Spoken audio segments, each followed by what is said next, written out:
அதாவது மின்சார உற்பத்தியை பொறுத்தவரைக்கும் மட்டும் அது பாதுகாப்பாக மக்களிடம் செய்ய வேண்டும்.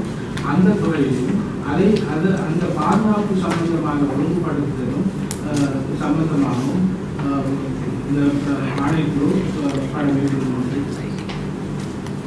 இவை எல்லாவற்றிற்கும் மேலாக நுகர்வோர் பாதுகாப்பு பிரதானமான அதாவது இந்த 2002ஆம் ஆண்டு 35ஆம் இலக்க சட்டத்தின்படி பிரதான போட்டித்தன்மை இருந்தால்தான் நுகர்வோருக்காக தெரிவு இருக்கிறது. அந்த தெரிவின் போட்டித்தன்மை காரணமாக தெரிந்து எடுக்கக்கூடிய இயல்பு இருக்குன்ற காரணத்தினால சேவைகள் அல்லது பொருட்கள் நல்ல தரமான பொருட்கள் கிடைக்கும், தரமான சேவைகள் கிடைக்கும். ஆனால் இந்த மின்சார சந்தையை எடுத்துக்கொண்டால் அதில் நுகர்வோருக்கு ஒரு அந்த தெரிந்தெடு